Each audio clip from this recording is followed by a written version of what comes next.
Hello, ladies and gents, boys and girls, people of all ages, sexualities, and identities, and welcome back to another Doctor Who review. And today's Doctor Who review is none other than Smith and Jones. So, without further ado, let's get right into the story. Martha Jones is on her way to work, a normal commute to a normal day.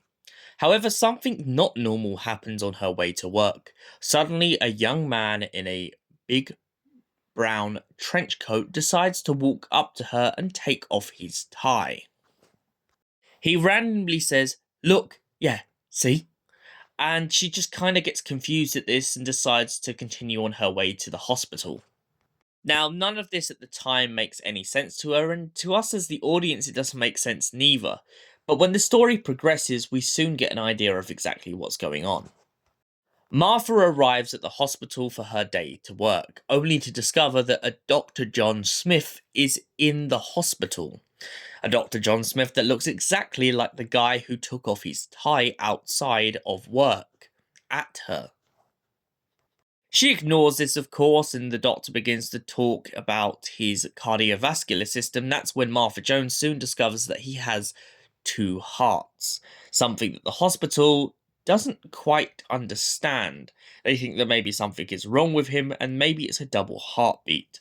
They begin to ignore it, but it turns out that the doctor is actually there for a completely different reason.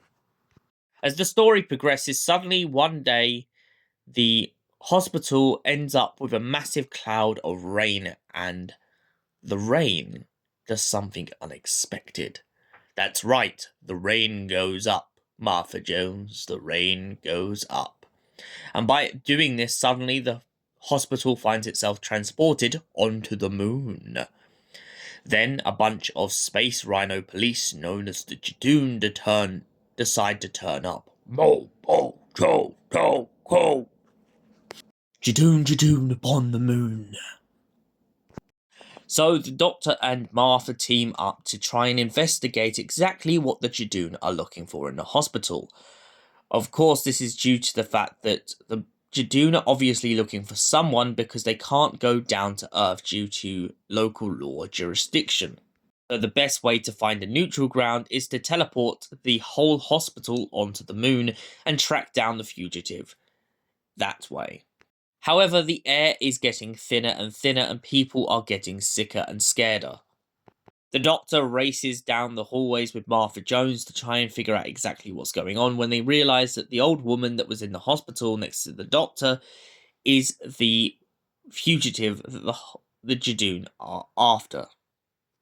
Turns out that this fugitive is none other than an old woman who is technically a vampire.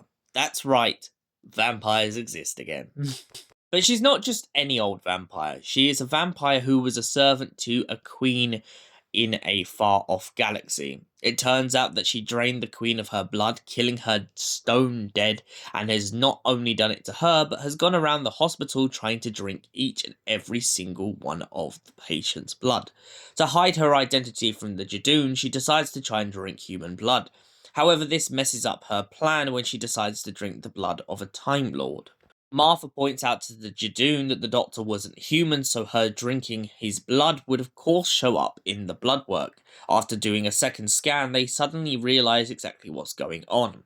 It also turns out that our blood-draining vampire has done something to the scanner machine in the hospital. The scanner machine will go nuclear if not deactivated. The Doctor, with the last couple breaths of his lungs, manages to shut down the CT machine once and for all. He also manages to make the rain go back up and send the hospital back to Earth. Especially after Martha Jones begins to struggle for air, the Doctor manages to save her just in time. Lots of people are critically injured at the end of this story, and a lot of people died from suffocation. But luckily, due to the Doctor's interference, everything went back to normal. Martha goes back to her normal life and finds herself bumping into Trish and the others, and then bumps into the Doctor once again, standing outside of a police box on a street corner. Oh, I say street corner, more of a street alley. This is after Martha has a massive tiff with her family and decides to go walking off by herself. The Doctor offers her the chance to go travelling in time and space, but she's not convinced that he's a time traveller. So first he goes in his time machine, goes back in time, takes off his tie, and then comes back to the modern time to essentially prove to her that time travel is possible. So, Smith and Jones. What did I think of this story? I love this story because it's a great introduction to the Judoon as a whole. I really love how the Judoon have been cemented into the Doctor Who universe by now, from them being in Big Finish audios to them fighting against the fugitive Judoon. And also being in that Jodie Whittaker episode in general is just absolute gold. The Judoon have some rich and pure history with Doctor Who as a whole.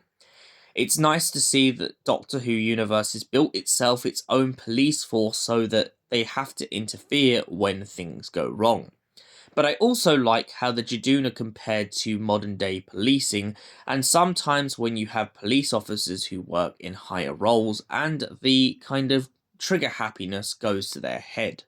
Judoon are no exception to this, especially when a human being accidentally knocks them on the side in this episode and ends up getting shot with a laser bolt. What would I give Smith and Jones out of 10? As I said, solid story, great introduction to the Judoon, and honestly, this enemy is absolutely gobsmackingly beautiful. And for that reason, I give it a solid 8 out of 10. Thank you for watching, and we'll see you in the next Doctor Who review. Until then, goodbye, stay beautiful, you beautiful people.